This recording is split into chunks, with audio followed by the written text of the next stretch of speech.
Hi friends, എല്ലാവർക്കും online ക്ലാസ്സിലേക്ക് സ്വാഗതം. ഇന്ന് നമ്മൾ ഡിസ്കസ് ചെയ്യുന്നത് 7ാം ക്ലാസ്സിലെ മലയാളത്തിലെ 2ാമത്തെ യൂണിറ്റ് നീളും ഈ യാത്രതൻ വിസ്മയങ്ങൾ. അതിലെ ആദ്യത്തെ പാഠഭാഗമായ പ്രപഞ്ചം മുഴുവൻ പൂമ്പാറ്റകൾ. ഈ പാഠഭാഗത്തിലെ മുഴുവൻ ചോദ്യോത്തരങ്ങളും നമ്മൾ അപ്ലോഡ് ചെയ്യുന്നുണ്ട്. അതേ കൂടാതെ പ്രപഞ്ചം മുഴുവൻ പൂമ്പാറ്റകൾ എന്ന പാഠഭാഗത്തിലെ 10 മൾട്ടിപ്പിൾ ചോയ്സ് ചോദ്യോത്തരങ്ങളും അടുത്ത ഒരു വീഡിയോ ആയിട്ട് ഇടാൻ ഉദ്ദേശിക്കുന്നുണ്ട്. അപ്പോൾ അത് നിങ്ങൾക്ക് എക്സാമിനൊക്കെ വളരെ ഉപകാരപ്രദമാകും. അപ്പോൾ വേണ്ടവർ കമൻറ്റ് ചെയ്യുക, അത് അടുത്ത വീഡിയോ ആയിട്ട് അപ്ലോഡ് ചെയ്യുന്നതാണ്. അതേപോലെ നമ്മളൊരു ദിനാന്ത സഞ്ചാരം, മനസ്സിലെ കിളി തുടങ്ങിയ പാഠഭാഗങ്ങളുടെ വീഡിയോസ് അപ്ലോഡ് ചെയ്തിട്ടുണ്ട്. അതിൻ്റെ ലിങ്ക് ഡിസ്ക്രിപ്ഷൻ ബോക്സ് കൊടുക്കാം. നീളും ഈ യാത്രതൻ വിസ്മയങ്ങൾ.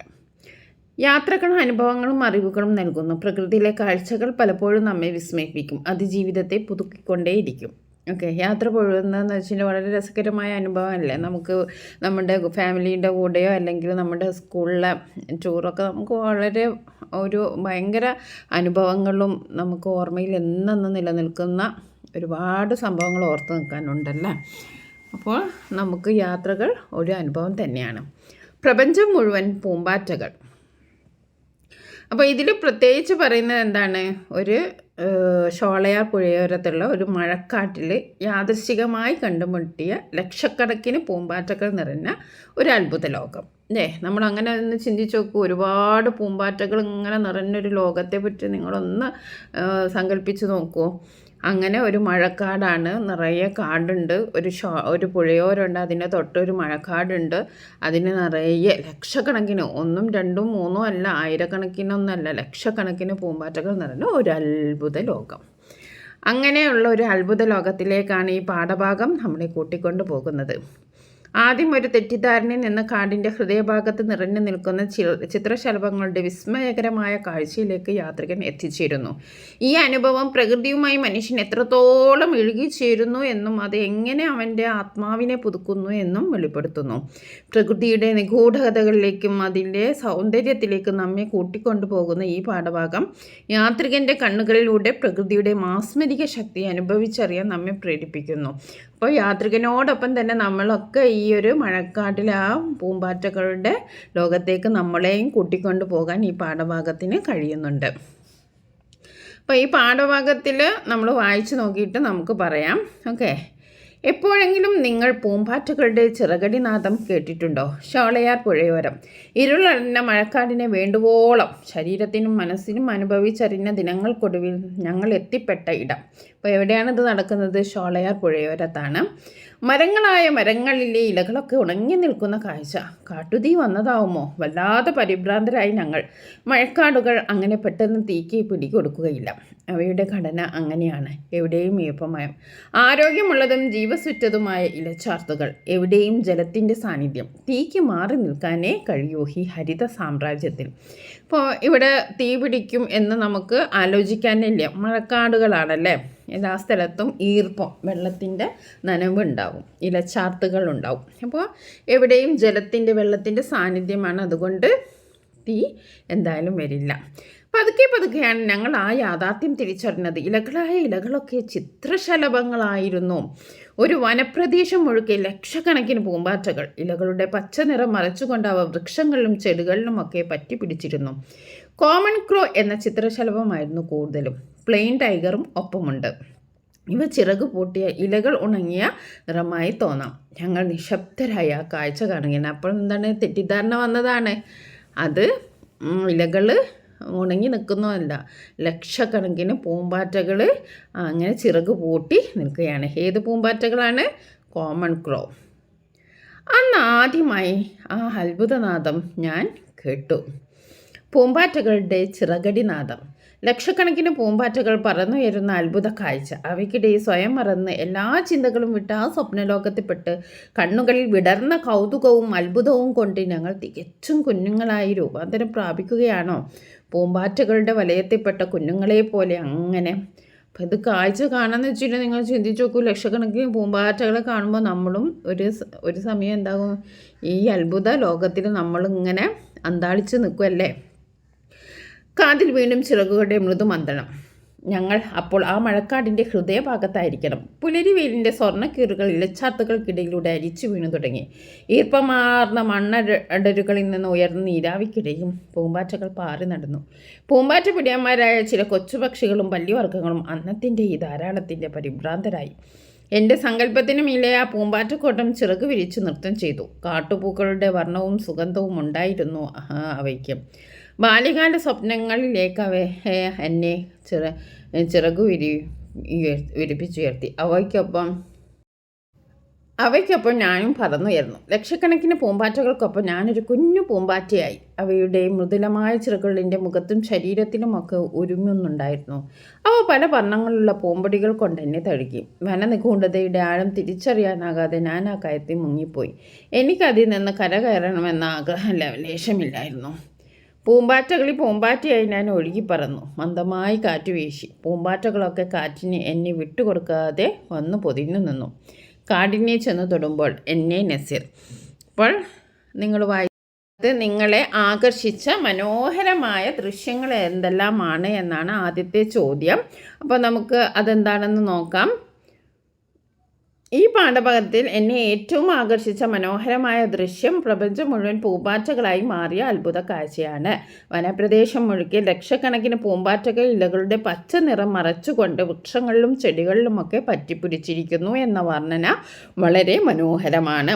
കോമൺ ക്രോയും പ്ലെയിൻ ടൈഗറും ചിറകു പൂട്ടിയപ്പോൾ ഉണങ്ങിയ ഇലകൾ പോലെ തോന്നിച്ചതും പിന്നീട് അവയെല്ലാം ഒന്നിച്ച് പറന്നുയരുമ്പോൾ ഉണ്ടായ ചിറകടി നാദം കേട്ടതും മനസ്സിൽ മായാത്ത ചിത്രങ്ങളായി നിൽക്കുന്നു. പുലരിവെയിലിൻ്റെ സ്വർണ്ണക്കീറുകൾ ഇലച്ചാർത്തുകൾക്കിടയിലൂടെ അരിച്ചു വീഴുന്നതും ഈർപ്പമാർന്ന മണ്ണരരുകളിൽ നിന്ന് ഉയർന്ന നീരാവിക്കിടയിൽ പൂമ്പാറ്റകൾ പാറി നടക്കുന്നതും വളരെ ഹൃദ്യമായ കാഴ്ചകളാണ്. ഇനി നമുക്ക് അടുത്ത ചോദ്യം നോക്കാം.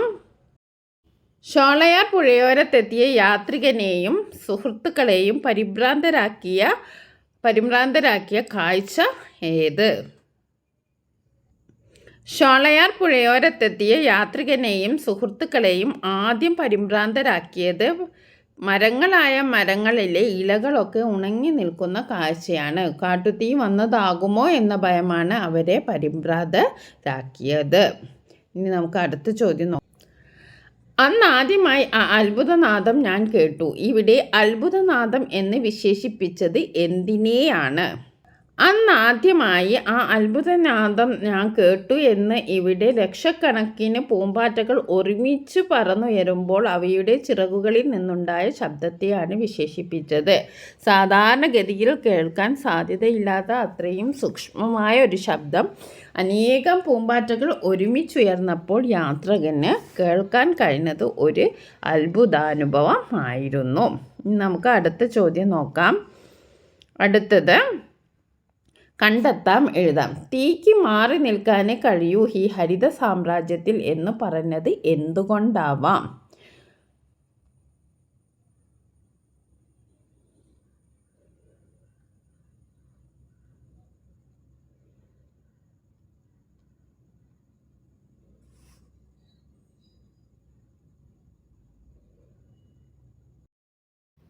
തീക്ക് മാറി നിൽക്കാനേ കഴിയൂ ഈ ഹരിത സാമ്രാജ്യത്തിൽ എന്ന് പറഞ്ഞത് എന്തുകൊണ്ടാകാം? മഴക്കാടുകളുടെ പ്രത്യേകതയെക്കുറിച്ചാണ് ഇവിടെ പറയുന്നത്. സാധാരണ കാടുകളിൽ നിന്ന് വ്യത്യസ്തമായി മഴക്കാടുകളിൽ എപ്പോഴും ഈർപ്പമയം ആയിരിക്കും. അതായത് മരങ്ങളിലും ചെടികളിലും മണ്ണിലുമെല്ലാം എപ്പോഴും ജലത്തിൻ്റെ സാന്നിധ്യം ഉണ്ടാകും. കൂടാതെ അവിടുത്തെ ഇലച്ചാർത്തുകൾ ആരോഗ്യമുള്ളതും ജീവസുറ്റതും ആയതിനാൽ അവയ്ക്ക് പെട്ടെന്ന് തീ പിടിക്കാനുള്ള സാധ്യത കുറവാണ്. ഈ കാരണങ്ങൾ കൊണ്ടാണ് തീക്ക് മഴക്കാടുകളുടെ ഈ ഹരിത സാമ്രാജ്യത്തെ കടന്നു ചെല്ലാൻ കഴിയില്ല എന്ന് പറയുന്നത്. ഇത് മഴക്കാടുകളുടെ സ്വാഭാവികമായ പ്രതിരോധ ശേഷിയാണ് സൂചിപ്പിക്കുന്നത്. അടുത്ത ചോദ്യം. ഷോളയാർ വനങ്ങളിലെ മരങ്ങളിലെ ഇലകളൊക്കെ ഉണങ്ങി നിൽക്കുന്നുവെന്ന് തോന്നിച്ച അത്ഭുത പ്രതിഭാസം എന്തായിരുന്നു? ഷോളയാർ വനങ്ങളിലെ ഇലകളൊക്കെ ഉണങ്ങി നിൽക്കുന്നതായി തോന്നിച്ച ആ അത്ഭുത പ്രതിഭാസം യഥാർത്ഥത്തിൽ ലക്ഷക്കണക്കിന് ചിത്രശലഭങ്ങൾ മരങ്ങളിലും ചെടികളിലുമൊക്കെ പറ്റിപ്പിടിച്ചിരുന്നതാണ്. കോമൺ ക്രോ എന്ന ചിത്രശലഭങ്ങളായിരുന്നു കൂടുതലും. പ്ലെയിൻ ടൈഗറും അവയുടെ കൂട്ടത്തിലുണ്ടായിരുന്നു. ഈ ചിത്രശലഭങ്ങൾ ചിറകുകൾ പൂട്ടിയിരിക്കുമ്പോൾ അവയുടെ നിറം ഉണങ്ങിയ ഇലകളുടേതിന് സമാനമായിരുന്നതിനാലാണ് യാത്രികന് അങ്ങനെ തോന്നിയത്. യഥാർത്ഥത്തിൽ ഉണങ്ങിയ ഇലകളായിരുന്നില്ല, പൂമ്പാറ്റകളായിരുന്നു അവിടെ നിറയെ. ഇനി ഇതിലെ മൂന്നാമത്തെ ചോദ്യം നോക്കാം. യാത്രികനും കൂട്ടുകാരും പൂമ്പാറ്റകളുടെ വലയത്തിൽപ്പെട്ട കുഞ്ഞുങ്ങളായി മാറി എന്ന് തോന്നിയത് എപ്പോൾ? ലക്ഷക്കണക്കിന് പൂമ്പാറ്റകൾ ഒരു വനപ്രദേശം മുഴുവൻ നിറഞ്ഞ പറന്നുയർന്ന അത്ഭുത കാഴ്ച കണ്ടപ്പോഴാണ് യാത്രികനും കൂട്ടുകാരും തങ്ങളെ തന്നെ പൂമ്പാറ്റകളുടെ വലയത്തിൽപ്പെട്ട കുഞ്ഞുങ്ങളായി കണ്ടത്. ആ നിമിഷത്തിൽ അവർ നിശബ്ദരായി ആ കാഴ്ച കണ്ട് സ്വയം മറന്നുപോയി. എല്ലാ ചിന്തകളെയും വിട്ട് ആ സ്വപ്നലോകത്തിൽ ലയിച്ച് അവരുടെ കണ്ണുകളിൽ കൗതുകവും അത്ഭുതവും നിറഞ്ഞു. ഈ അനുഭവത്തിൻ്റെ തീവ്രതയിലാണ് തങ്ങൾ തികച്ചും കുഞ്ഞുങ്ങളായി രൂപാന്തരം പ്രാപിച്ചതായി അവർക്ക് തോന്നിയത്. അതായത് പൂമ്പാറ്റകൾ സൃഷ്ടിച്ച മായാലോകം അവരെ ബാല്യകാലത്തിലെ അത്ഭുത ലോകത്തേക്ക് കൊണ്ടുപോയി. ഇനി നമുക്ക് അടുത്ത ചോദ്യം നോക്കാം. പ്രയോഗഭംഗി കണ്ടെത്താനാണ്. പ്രഭാതം വിളിച്ചറിയിച്ചു കൊണ്ടെത്തുന്ന സൂര്യൻ്റെ സ്വർണ്ണ നിറമുള്ള വെളിച്ചത്തെയാണ് പുലരി വെയിലിൻ്റെ സ്വർണ്ണ കീറുകൾ എന്ന പാഠഭാഗത്ത് പ്രയോഗിച്ചിരിക്കുന്നത്. ഇതുപോലെയുള്ള കൂടുതൽ പ്രയോഗങ്ങൾ പാഠഭാഗത്ത് നിന്ന് കണ്ടെത്തി വിശദീകരിക്കാനാണ്. പൂമ്പാറ്റകളുടെ ചിറകടി നാദം, ഈ പ്രയോഗം നമ്മൾ പാഠഭാഗത്ത് വായിച്ചിട്ടുണ്ട്. അപ്പോൾ അതിൻ്റെ അർത്ഥം എന്താണ്? സാധാരണഗതിയിൽ ഒറ്റപ്പെട്ട പൂമ്പാറ്റയുടെ ചിറകടി ശബ്ദം കേൾക്കാൻ കഴിയില്ല. എന്നാൽ ലക്ഷക്കണക്കിന് പൂമ്പാറ്റകൾ ഒരുമിച്ച് പറന്നുയരുമ്പോൾ ഉണ്ടാകുന്ന നേർത്ത ശബ്ദത്തെയാണ് ചിറകടി നാദം എന്ന് വിശേഷിപ്പിച്ചത്. ഇത് യാത്രികൻ പ്രകൃതിയുമായി എത്രത്തോളം ഒഴുകിച്ചേർന്നിരുന്നു എന്നും സൂക്ഷ്മമായ ശബ്ദങ്ങളെ പോലും തിരിച്ചറിയാൻ കഴിയുന്ന ഒരു മാനസികാവസ്ഥയിലായിരുന്നു എന്നും വെളിപ്പെടുത്തുന്നു. ഒരു സംഗീതം പോലെ ആ ശബ്ദം യാത്രികനെ വിസ്മയിപ്പിച്ചു. ഇനി അടുത്തത് പ്രപഞ്ചം മുഴുവൻ പൂമ്പാറ്റകൾ. ഇത് കേവലം ഒരുപാട് പൂമ്പാറ്റകൾ എന്നതിലുപരി എങ്ങും പൂമ്പാറ്റകൾ മാത്രം നിറഞ്ഞ ഒരു ലോകം എന്ന ഭാവം നൽകുന്നു. ആകാശവും ഭൂമിയും പൂമ്പാറ്റകളാൽ നിറഞ്ഞിരിക്കുന്നു എന്ന അതിശയോക്തി കലർന്ന പ്രയോഗം യാത്രികൻ കണ്ട കാഴ്ചയുടെ അവിശ്വസനീയതയും വ്യാപ്തിയും എത്രത്തോളമുണ്ടെന്ന് വ്യക്തമാക്കുന്നു. ഇത് വായനക്കാരൻ്റെ മനസ്സിൽ ഒരു മാന്ത്രിക ലോകം സൃഷ്ടിക്കുന്നു. ഇനി അടുത്തൊരു പ്രയോഗമാണ്. വനനിഗൂഢതകളുടെ ആഴം തിരിച്ചറിയാനാതെ ഞാൻ ആ കയത്തിൽ മുങ്ങിപ്പോയി. എനിക്കതിൽ നിന്ന് കരകയറണമെന്ന ആഗ്രഹം ലവലേശമില്ലാതിരുന്നു. ഈ ഒരു പ്രയോഗത്തിൻ്റെ അർത്ഥം എന്താണെന്ന് നമുക്ക് നോക്കാം. കാടിൻ്റെ വശ്യതയിലും പൂമ്പാറ്റകളുടെ സൗന്ദര്യത്തിലും യാത്രികൻ അത്രയേറെ ലയിച്ചു ചേർന്നു എന്നാണ് ഈ പ്രയോഗം അർത്ഥമാക്കുന്നത്. സാധാരണ ലോകത്തെ ചിന്തകളിൽ നിന്ന് മുക്തനായി പ്രകൃതിയുടെ മാന്ത്രിക വലയത്തിൽ പൂർണ്ണമായും അകപ്പെട്ടു പോയ അവസ്ഥയെ കയത്തിൽ മുങ്ങിപ്പോയി എന്ന് വിശേഷിപ്പിക്കുന്നു. അതിൽ നിന്ന് തിരികെ വരാൻ പോലും ആഗ്രഹിക്കാത്തത്ര സന്തോഷവും സമാധാനവും അദ്ദേഹം അനുഭവിച്ചു എന്നതിനെയും ഇത് സൂചിപ്പിക്കുന്നു. ഇനി നമുക്ക് അടുത്ത പ്രവർത്തനം നോക്കാം. ഇടശബ്ദം, ചേർത്തും ചേർക്കാതെയും. കാതിൽ വീണ്ടും ചിറകുകളുടെ മൃദുവായ മന്ത്രണം. കാതിൽ വീണ്ടും ചിറകുകളുടെ മൃദുമന്ത്രണം. മഴക്കാടിൻ്റെ ഹൃദയത്തിൻ്റെ ഭാഗത്തായിരിക്കണം. മഴക്കാടിൻ്റെ ഹൃദയഭാഗത്തായിരിക്കണം. ഇപ്രകാരം പദങ്ങൾ ഇടശബ്ദം ചേർത്തും ചേർക്കാതെയും എഴുതിയപ്പോൾ പ്രയോഗത്തിനുണ്ടായ സവിശേഷതകൾ ചർച്ച ചെയ്യുക. ഇവിടെ മൃദുവായ മന്ത്രണം കൂട്ടി യോജിപ്പിച്ച് എഴുതും മൃദുമന്ത്രണം എന്നാക്കി. ഹൃദയത്തിൻ്റെ ഭാഗത്തായിരിക്കണം എന്നുള്ളത് കൂട്ടി യോജിപ്പിച്ച് എഴുതിയപ്പോൾ ഹൃദയ ഭാഗത്തായിരിക്കണം. ഓക്കെ, അപ്പോൾ ഇനി നമുക്ക് അങ്ങനത്തെ അതിൻ്റെ സവിശേഷതകളെക്കുറിച്ച് പറയാം. ഇടശബ്ദം ചേർത്ത് എഴുതുമ്പോഴും അല്ലാതെ എഴുതുമ്പോഴും ഭാഷാപ്രയോഗത്തിൽ ചില സവിശേഷതകൾ ഉണ്ടാകുന്നു. മൃദുവായ മന്ത്രണം എന്ന് പറയുമ്പോൾ മൃദുവായ എന്ന വിശേഷണം മന്ത്രണം എന്ന വാക്കിനെ വ്യക്തമാക്കുന്നു. ഇവിടെ ഓരോ വാക്കിനും അതിൻ്റേതായ ഊന്നലുണ്ട്. എന്നാൽ മൃദുമന്ത്രണം എന്ന് ചേർത്തെഴുതുമ്പോൾ ഈ രണ്ട് വാക്കുകളും ചേർന്ന് ഒരു സമാസ പദമായി മാറുന്നു. ഇത് ആശയത്തിന് കൂടുതൽ ഒതുക്കവും സാഹിത്യപരമായ ഭംഗിയും നൽകുന്നു. ഒപ്പം വായനയ്ക്ക് വേഗതയും ലഭിക്കുന്നു. അതുപോലെ മഴക്കാടിൻ്റെ ഹൃദയത്തിൻ്റെ ഭാഗത്തായിരിക്കും എന്നത് കൂടുതൽ വിശദവും അല്പം ദൈർഘ്യമുള്ളതുമാണ്. എന്നാൽ മഴക്കാടിൻ്റെ ഹൃദയഭാഗത്തായിരിക്കണം എന്ന് ചേർത്ത് എഴുതുമ്പോൾ ഹൃദയഭാഗം എന്നത് കാടിൻ്റെ ഏറ്റവും പ്രധാനപ്പെട്ട ഉൾഭാഗത്തെ ഒരൊറ്റ വാക്കിൽ സൂചിപ്പിക്കുന്നു. ഇത് ഭാഷയ്ക്ക് കൂടുതൽ ലാളിത്യവും ശക്തിയും നൽകുന്നു. ചേർത്തെഴുതുമ്പോൾ കവിതാത്മകമായ ഒരു ഭാവം കൈവരുന്നു. ചുരുക്കത്തിൽ ഇടശബ്ദം ചേർത്തെഴുതുന്നത് ആശയത്തിന് ഒതുക്കവും സൗന്ദര്യവും വേഗതയും നൽകാൻ സഹായിക്കുന്നു. ഇനി അതുപോലെയുള്ള ചില പ്രയോഗങ്ങൾ നമുക്ക് നോക്കാം. പൂമ്പാറ്റ പിടിയന്മാരായ ചില കൊച്ചു പക്ഷികളും പല്ലിവർഗ്ഗങ്ങളും. അപ്പം മാറ്റി എഴുതിയാൽ എങ്ങനെ നമുക്ക് എഴുതാം? പൂമ്പാറ്റകളെ പിടിക്കുന്ന ചില കൊച്ചു പക്ഷികളും പല്ലിവർഗ്ഗങ്ങളും. പൂമ്പാറ്റ പിടിയന്മാർ എന്ന് ചേർത്ത് എഴുതുന്നത് ആ ജീവികളുടെ സ്വഭാവത്തെ ഒറ്റ വാക്കിൽ വ്യക്തമാക്കുന്നു. ഇത് ഭാഷയ്ക്ക് കൂടുതൽ വേഗതയും ഭംഗിയും നൽകുന്നു. ഇനി അടുത്തത് ബാല്യകാല സ്വപ്നങ്ങൾ. ഇത് മാറ്റി എഴുതിയ ബാല്യത്തിലെ കാലത്തെ സ്വപ്നങ്ങൾ അല്ലെങ്കിൽ ബാല്യത്തിലെ സ്വപ്നങ്ങൾ എന്ന് നമുക്ക് എഴുതാം. ബാല്യത്തിലെ സ്വപ്നങ്ങൾ. ബാല്യകാല സ്വപ്നങ്ങൾ എന്ന് ചേർത്ത് എഴുതുമ്പോൾ കുട്ടിക്കാലത്തെ മുഴുവൻ കാലഘട്ടത്തെയും പ്രതിനിധീകരിക്കുന്ന സ്വപ്നങ്ങളെയാണ് ഇത് സൂചിപ്പിക്കുന്നത്. കൂടുതൽ ഒതുക്കവും സാഹിത്യപരമായ ഭംഗിയുള്ളതുമായ പ്രയോഗമാണിത്. ഇനി അടുത്തത് കാട്ടുപൂക്കളുടെ വർണ്ണവും സുഗന്ധവും. മാറ്റി എഴുതിയ കാട്ടിലെ പൂക്കളുടെ വർണ്ണവും സുഗന്ധവും. അപ്പം കാട്ടുപൂക്കൾ എന്നത് കാട്ടിൽ സ്വാഭാവികമായി വളരുന്ന പൂക്കൾ എന്നതിനെ ഒറ്റവാക്കിൽ വ്യക്തമാക്കുന്നു. കാട്ടിലെ പൂക്കൾ എന്നത് കൂടുതൽ വേർതിരിച്ചറിയുന്ന ഒരു പ്രയോഗമാണ്. ഇനി നമുക്ക് അടുത്ത ചോദ്യം നോക്കിയാലോ. വിശകലനക്കുറിപ്പ് തയ്യാറാക്കാനാണ്. പൂമ്പാറ്റകളൊക്കെ കാറ്റിന് എന്നെ വിട്ടുകൊടുക്കാതെ വന്ന് പൊതിഞ്ഞു നിന്നു. ഈ വാക്യം കൊണ്ട് എഴുത്തുകാരൻ അർത്ഥമാക്കുന്നത് എന്താക്കാം? വിശകലനം ചെയ്ത് കുറിപ്പ് എഴുതുക. അപ്പോൾ പൂമ്പാറ്റകൾ എന്നെ ഇങ്ങനെ സംരക്ഷണ കവചം പോലെ പൊതിഞ്ഞു നിന്നു, എന്നെ കാറ്റിന് വിട്ടുകൊടുത്തില്ല എന്ന് പറയുന്നുണ്ടല്ലോ. അപ്പോൾ അതുകൊണ്ട് എന്താണ് അർത്ഥമാക്കുന്നത്? അതിനെക്കുറിച്ച് നിങ്ങൾ വിശകലനം ചെയ്ത് ഒരു കുറിപ്പ് തയ്യാറാക്കാനാണ്. എ നസീറിൻ്റെ പ്രപഞ്ചം മുഴുവൻ പൂമ്പാറ്റകൾ എന്ന പാഠഭാഗത്തിലെ ഈ വാക്യം യാത്രികനും പ്രകൃതിയും തമ്മിലുള്ള ആഴത്തിലുള്ള ബന്ധത്തെയും വൈകാരികമായ അനുഭവത്തെയും മനോഹരമായി വരച്ചു കാട്ടുന്നു. സാധാരണഗതിയിൽ കാറ്റടിക്കുമ്പോൾ പൂമ്പാറ്റകൾ പറന്നു പോവുകയോ ചിതറിപ്പോവുകയോ ചെയ്യാം. എന്നാൽ ഇവിടെ പൂമ്പാറ്റകൾ യാത്രികനെ കാറ്റിന് വിട്ടുകൊടുക്കാതെ പൊതിഞ്ഞു നിൽക്കുന്നു എന്ന് പറയുമ്പോൾ അത് പ്രകൃതിയുടെ സ്നേഹവും സംരക്ഷണവുമാണ് അർത്ഥമാക്കുന്നത്. പ്രകൃതി യാത്രികനെ സ്വന്തമായി ഏറ്റെടുക്കുകയും പ്രതികൂല സാഹചര്യങ്ങളിൽ പോലും ചേർത്ത് നിർത്തുകയും ചെയ്യുന്നു എന്നതിൻ്റെ ഒരു ബിംബമാണിത്. യാത്രികൻ പ്രകൃതിയുമായി അത്രയേറെ ലയിച്ചതുകൊണ്ട് പ്രകൃതി തിരിച്ച് അവനെ സംരക്ഷിക്കുന്നു എന്നും തോന്നാം. ഇനി നമുക്ക് അടുത്ത പ്രവർത്തനം നോക്കാം. അടുത്ത പ്രവർത്തനം എന്താണ്? നിരീക്ഷിക്കാം, വർണ്ണിക്കാം. ഓക്കെ. ഇലകളുടെ പച്ച നിറം മറച്ചുകൊണ്ട് മരങ്ങൾ നിറയെ പറ്റി പിടിച്ചിരിക്കുന്ന പൂമ്പാറ്റകളുടെ കാഴ്ച പാഠഭാഗത്ത് അവതരിപ്പിച്ചത് കണ്ടല്ലോ. നമ്മുടെ ചുറ്റും ഇതുപോലെ ധാരാളം ചെറുജീവികൾ ഭംഗിയുള്ള കാഴ്ചകൾ ഒരുക്കുന്നുണ്ട്. അവ നിരീക്ഷിച്ച് വർണ്ണന എഴുതുക, തയ്യാറാക്കുക.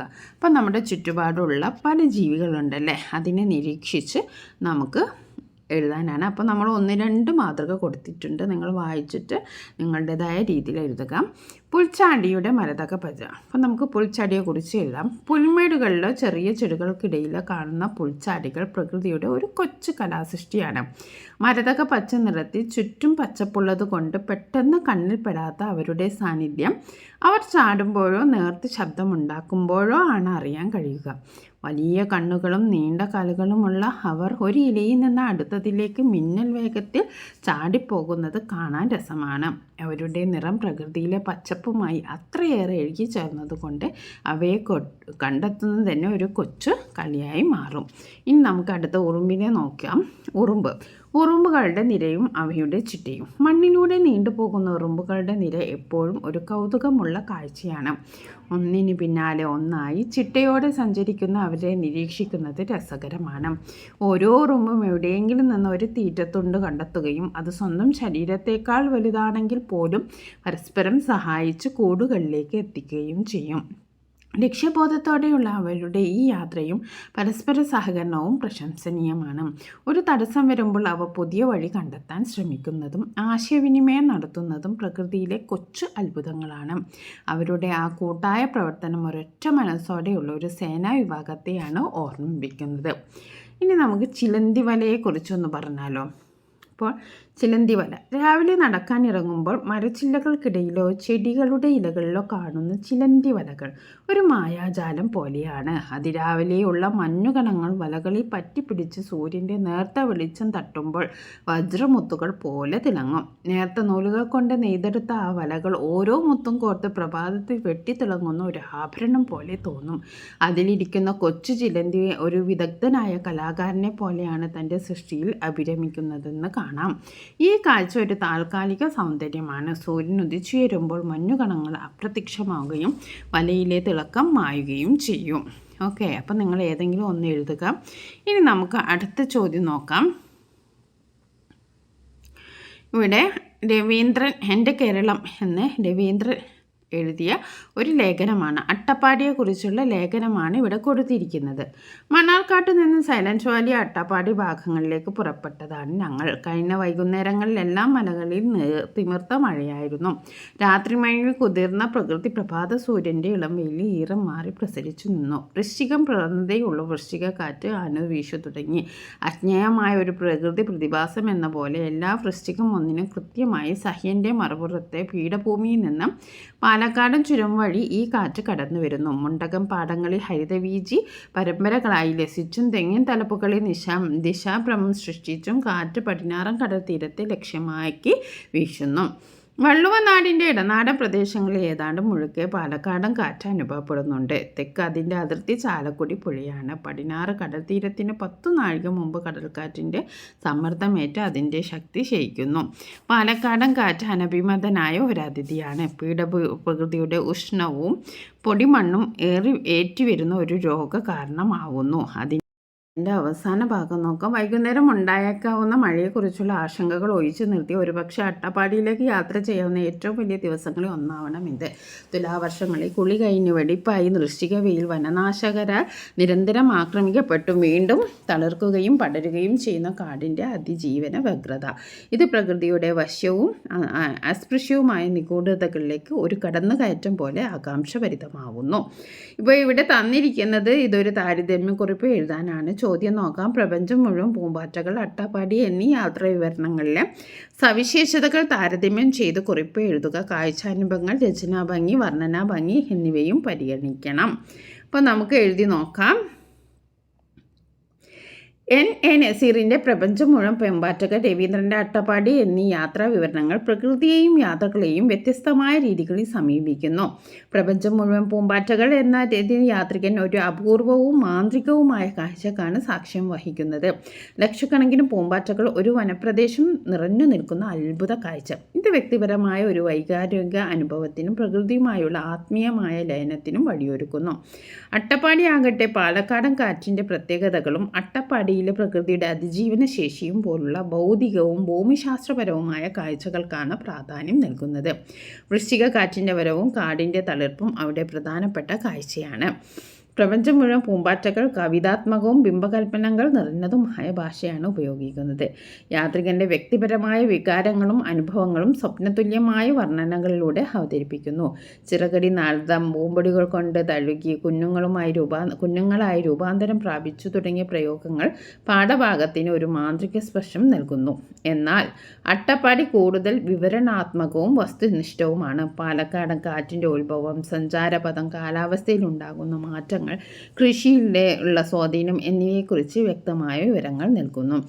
ഇതിനൊരു ശാസ്ത്രീയ വിവരണത്തിൻ്റെ സ്വഭാവമുണ്ട്. ചുരുക്കത്തിൽ പ്രപഞ്ചം മുഴുവൻ പൂമ്പാറ്റകൾ ഒരു വ്യക്തിപരമായ മാന്ത്രികാനുഭവത്തെ വൈകാരികമായി അവതരിപ്പിക്കുമ്പോൾ അട്ടപ്പാടി ഒരു പ്രദേശത്തിൻ്റെ കാലാവസ്ഥപരമായ സവിശേഷതകളെയും പ്രകൃതിയുടെ അതിജീവനക്ഷമതയെയും വസ്തുതാപരമായി എന്നാൽ മനോഹരമായി വിവരിക്കുന്നു. രണ്ടും യാത്രയുടെ വ്യത്യസ്ത മാനങ്ങളെ വായനക്കാരന് അനുഭവവേദ്യമാക്കുന്നു. ഇനി നമുക്ക് അടുത്ത ചോദ്യം ചെയ്യാം. ചോദ്യം യാത്രാ വിവരണം എഴുതാനാണ്. കാടിനെ ചെന്നു തൊട്ട അനുഭവവും കാറ്റ് നൽകിയ അനുഭൂതിയും 2 രചനകളിൽ നിന്ന് ലഭിച്ചല്ലോ. ഇതുപോലുള്ള യാത്രാനുഭവങ്ങൾ നിങ്ങൾക്കും ഉണ്ടാവും. എഴുതി നോക്കുക. അപ്പോൾ യാത്രാ വിവരണത്തിൽ എന്തൊക്കെ ഉൾപ്പെടുത്താം എന്നും തന്നിട്ടുണ്ട്. സ്ഥലം, കാലം, സംഭവങ്ങൾ, കാഴ്ചകൾ, ഗന്ധങ്ങൾ, ശബ്ദങ്ങൾ, ജീവികൾ, പരിചയപ്പെട്ടവർ, പ്രദേശത്തിൻ്റെ പ്രത്യേകതകൾ, യാത്രയിലെ മാനസികാവസ്ഥ, ഇതൊക്കെ നമ്മൾ ഉൾക്കൊള്ളിച്ചുകൊണ്ട് ഒരു യാത്രാ വിവരണം എഴുതാനാണ്. അപ്പോൾ നമ്മൾ മൂന്നാറിലേക്ക് പോയൊരു യാത്രയാണ് ഇവിടെ എഴുതുന്നത്. നിങ്ങൾക്ക് ഇഷ്ടപ്പെട്ട നിങ്ങൾ ഏതെങ്കിലും അടുത്ത് നടത്തിയ ഒരു യാത്രയെക്കുറിച്ചുള്ള ഒരു വിശദീകരണം നിങ്ങൾക്കും എഴുതാം. അപ്പോൾ നമുക്ക് മാതൃക നോക്കാം. മൂന്നാറിലേക്ക് ഒരു തണുത്ത യാത്ര. കഴിഞ്ഞ ഡിസംബറിൽ ഒരു തണുത്ത പുലർച്ചെയാണ് ഞങ്ങൾ മൂന്നാറിലേക്ക് യാത്ര തിരിച്ചത്. മണ്ണാർക്കാട് നിന്ന് അതിരാവിലെ തുടങ്ങിയ യാത്രയിൽ മുന്നോട്ട് പോകുന്തോറും കാറ്റിന് തണുപ്പേറി വന്നു. മലമുകളിലേക്ക് അടുക്കുന്തോറും കോടമഞ്ഞ് റോഡിനെ പുതപ്പിലാക്കി. വഴി വ്യക്തമല്ലാത്തതിനാൽ കനത്ത മൂടൽ മഞ്ഞ് ഒരു നിഗൂഢമായ അനുഭൂതി നൽകി. വെളിച്ചം കുറവായതുകൊണ്ട് ചുറ്റുമുള്ള കാഴ്ചകൾ പൂർണ്ണമായി കാണാൻ കഴിഞ്ഞില്ലെങ്കിലും കാറ്റിൻ്റെ കുളിരും മഞ്ഞിൻ്റെ നൈർമല്യവും യാത്രയ്ക്ക് ഒരു പ്രത്യേക ഭംഗി നൽകി. സൂര്യൻ പതിയെ ഉണർന്നു തുടങ്ങിയപ്പോൾ മഞ്ഞിൻ്റെ നേർത്ത മറ നീങ്ങി തുടങ്ങി. അപ്പോൾ ഞങ്ങൾ കണ്ടത് തേയിലത്തോട്ടങ്ങൾ പച്ചപ്പട്ട് വിരിച്ച മനോഹര കാഴ്ചയാണ്. കുന്നിൻ ചെരുകളിൽ ഒരേ നിരയിൽ അഴകോടെ തലയുയർത്തി നിൽക്കുന്ന തേയില ചെടികൾ. അവയ്ക്കിടയിലൂടെ നേർത്ത പാതകൾ തെളിഞ്ഞു കാണാം. ഇലകളിൽ പറ്റി പിടിച്ച മഞ്ഞു തുള്ളികൾ സൂര്യരശ്മികളേറ്റ് രത്നങ്ങൾ പോലെ തിളങ്ങി. ഇതൊരു മായാലോകത്തെത്തിയ പ്രതീതി നൽകി. മൂന്നാറിലെ പ്രധാന കാഴ്ചകളായ മാട്ടുപ്പെട്ടി ഡാമും എക്കോ പോയിന്റും കണ്ടു. ഡാമിൻ്റെ തണുത്ത കാറ്റും മലനിരകളുടെ പ്രതിബിംബം വെള്ളത്തിൽ കാണുന്നതും ഏറെ മനോഹരമായിരുന്നു. പ്രകൃതിയുടെ ഭംഗി ആസ്വദിച്ചും തണുപ്പിൻ്റെ കുളിരറിഞ്ഞും നടത്തിയ ഈ യാത്ര ഓർമ്മകളിൽ ഒരു മനോഹരമായ ചിത്രമായി എന്നും നിലനിൽക്കും. തിരക്കിട്ട ജീവിതത്തിൽ മാറി പ്രകൃതിയോട് ചേർന്ന് നിൽക്കാൻ കിട്ടിയ ഒരു അവസരമായിരുന്നു മൂന്നാറിലേക്കുള്ള ഈ യാത്ര. ഇനി അടുത്തത് കവിത എഴുതാനാണ്. വർണ്ണച്ചിറകുള്ള പൂമ്പാറ്റകളുടെ കാഴ്ച വിഷയമാക്കി കവിത എഴുതി നോക്കൂ. കവിതകൾ ഒരു പതിപ്പാക്കി പ്രസിദ്ധീകരിക്കുമല്ലോ. അപ്പോൾ നമുക്കൊരു കവിത നോക്കാം. ചിറകുകളുടെ നൃത്തം. കാടൊരുങ്ങി പച്ചിലച്ചാത്തിൽ പൂമ്പാറ്റകൾ നൂറായി നൃത്തമാടുന്നു. വർണ്ണച്ചിറകുകൾ സൂര്യവെയിലേറ്റു മിന്നി തിളങ്ങി. കാറ്റിൻ തലോടലിൽ പൂന്തേൻ തേടി പാറിപ്പറന്നു സ്വതന്ത്രരായി മനം നിറയ്ക്കുന്നൊരു ദൃശ്യമായി പ്രകൃതി നൽകിയ ഒരത്ഭുതം പോലെ ഒരു കൊച്ചു കവിതയാണ്. ഇനി നമുക്ക് വേറൊരു കവിത നോക്കാം. വർണ്ണച്ചിറകുള്ളൊരു അത്ഭുതം. പൂന്തോപ്പിലെങ്ങുമൻ മിഴിയെത്തവേ ചിറകുകൾ വീശി നീ പാറിടുന്നു. നിറമെത്രയോ നിൻ ദേഹത്തുടക്കി കണ്ണിന് കൗതുകം നീ നൽകുന്നു. ചെറുപൂവിലൂറും മധു തേടിടുമ്പോൾ കാറ്റിൻ്റെ കൈകളിൽ നീ ഒഴുകി. പ്രകൃതിതൻ കൊച്ചുവർണ്ണ ചിത്രമേ നീയൊരു ജീവസംഗീതമായി. ഓക്കെ, ഇനി നമുക്ക് അടുത്തൊരു പ്രവർത്തനമാണ്. എന്താണ്? എൻ്റെ സഞ്ചാരം ഒരു വ്ളോഗ് തയ്യാറാക്കാനാണ്. നിങ്ങൾ നടത്തുന്ന ഒരു ലഘു യാത്രയുടെ വീഡിയോ തയ്യാറാക്കി ക്ലാസ്സിലെ നവമാധ്യമ ഗ്രൂപ്പിൽ പങ്കുവയ്ക്കാനാണ്. അപ്പം വ്ളോഗ് തയ്യാറാക്കുമ്പോൾ ആദ്യം എന്ത് ചെയ്യണം? വീഡിയോ തയ്യാറാക്കണം.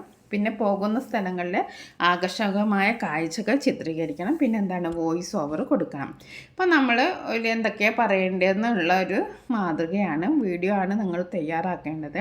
അപ്പോൾ അതിന് എന്തെല്ലാം നമ്മൾ വോയിസ് ഓവർ കൊടുക്കണം എന്നൊക്കെയാണ് നമ്മളിവിടെ പറയുന്നത്. അപ്പോൾ വെള്ളിമാടുകുന്നിലെ എൻ്റെ ഒരു പ്രഭാത വ്ളോഗ്. അപ്പോൾ വീഡിയോ ആരംഭിക്കുമ്പം നമ്മൾ പുലർക്കാല സൂര്യൻ്റെ നേർത്ത വെളിച്ചത്തിൽ വെള്ളിമാടുകുന്നിലേക്കുള്ള ഒരു റോഡ് കാണിക്കണം. പശ്ചാത്തലത്തിൽ കിളികളുടെ മനോഹരമായ ശബ്ദവും നേരിയ സംഗീതവും. അങ്ങനെയാണ് നമ്മൾ വീഡിയോ എടുക്കേണ്ടത്. പിന്നെ നമ്മൾ ഇതിന് ആ വീഡിയോ എടുക്കുന്നതോടുകൂടി വോയിസ് ഓവർ കൊടുക്കുകയാണ്. ഹേയ്, ഞാൻ എൻ്റെ പേര് പറയാം. എല്ലാവർക്കും നമസ്കാരം. നിങ്ങളുടെ സ്വന്തം ആരാണ്? നിങ്ങളുടെ പേര് പറയാം. ഇന്ന് ഞാൻ ഒരു കുഞ്ഞു യാത്രയിലാണ്. നമ്മുടെ കോഴിക്കോട് നഗരത്തിനടുത്ത് പ്രകൃതിയുടെ ശാന്തത ഒളിഞ്ഞു കിടക്കുന്ന വെള്ളിമാടുകുന്നിലേക്കാണ് യാത്ര. ഈ പ്രഭാതത്തിലെ തണുപ്പും തെളിഞ്ഞ കാലാവസ്ഥയും കണ്ട് ഒരു രക്ഷയുമില്ല എന്ന് നമ്മൾ പറഞ്ഞുകൊണ്ട് പിന്നെ നമ്മൾ ക്യാമറ റോഡിൻ്റെ ഇരുവശത്തുള്ള പച്ചപ്പും അതേപോലെ തന്നെ മരങ്ങൾ, ചില വീടുകളൊക്കെ കാണിക്കുക. പിന്നെ നമ്മൾ സെൽഫി ആയിട്ട് നമ്മളെ എടുക്കണം. അല്ലെങ്കിൽ ചെറിയ ചായക്കടയോ അല്ലെങ്കിൽ അവിടുത്തെ ആളുകളോ, ഇതൊക്കെയാണ് നമ്മൾ വീഡിയോയിൽ ഉൾപ്പെടുത്തേണ്ടത്. പിന്നെ നമ്മൾ പറയും, ഇവിടെയുള്ളവരുടെ ജീവിതവും ഈ പ്രകൃതിയെപ്പോലെ ശാന്തമാണ്. രാവിലെ നടക്കാൻ ഇറങ്ങി വരികയും ചിലപ്പോൾ ഒരു ചായക്കടയും കാണാം. ആവി പറക്കുന്ന ചായയുടെ മണം. ദിവസം തുടങ്ങാൻ ഇതിലും നല്ലൊരു സുഗന്ധമില്ല. മനസ്സിന് വല്ലാത്തൊരു സമാധാനം തോന്നുന്നു ഈ കാഴ്ച കണ്ടപ്പോൾ. തിരക്കിട്ട ജീവിതത്തിൽ നിന്ന് മാറി കുറച്ചു നേരം പ്രകൃതിയോടൊപ്പം ചിലവഴിക്കുന്നത് എത്ര നല്ലതാണല്ലേ. എൻ്റെ ടെൻഷനൊക്കെ എവിടെയോ പോയി മറഞ്ഞു. ശരിക്കും റിഫ്രഷിങ് ഒരു യാത്ര. വീഡിയോ അവസാനിക്കുന്നു. സന്തോഷത്തോടെ പുഞ്ചിരിച്ച് കൈവീശി കാണിച്ചിട്ട് എന്ത് പറയും?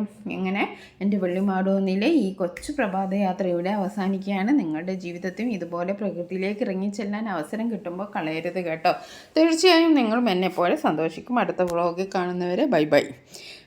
അപ്പം വ്ളോഗ് തയ്യാറാക്കേണ്ടതൊക്കെ നിങ്ങൾക്കറിയാമല്ലോ. അപ്പോൾ അതേപോലെ വ്ളോഗ് തയ്യാറാക്കുക. ഓക്കെ, ഇത്രയാണ്. നമ്മൾ ഒരുപാട് പ്രവർത്തനങ്ങളുള്ള ഒരു പാഠഭാഗമാണ് പ്രപഞ്ചം മുഴുവൻ പൂമ്പാറ്റകൾ. ഒരു വ്ളോഗ് തയ്യാറാക്കി നമ്മൾ പൂമ്പാറ്റകളെ കുറിച്ച് 2 കവിത നമ്മൾ എഴുതി. അതേപോലെ തന്നെ മൂന്നാറിലേക്കുള്ള ഒരു യാത്രാ വിവരണവും നമ്മൾ എഴുതി.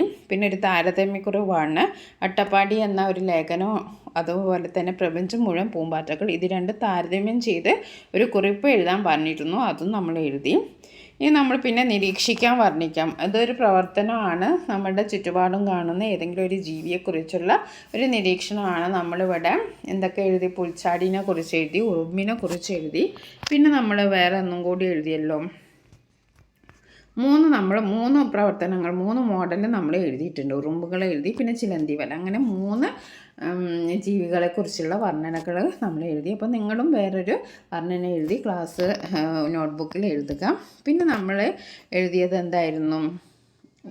പൂമ്പാറ്റകളൊക്കെ കാറ്റിന് എന്നെ വിട്ട് പൊതിഞ്ഞു നിൽക്കുന്നു, അതിൻ്റെ വിശകലന കുറിപ്പ് തയ്യാറാക്കാനാണ്. പിന്നെ പ്രയോഗഭംഗി എഴുതാനുണ്ടായിരുന്നു. ഇടശബ്ദം ചേർത്തും ചേർക്കാതെയും അതിൻ്റെ എന്തൊക്കെയാണ് കാര്യങ്ങൾ അതും എഴുതാനുണ്ടായിരുന്നു. പിന്നെ നമ്മൾ കണ്ടെത്താൻ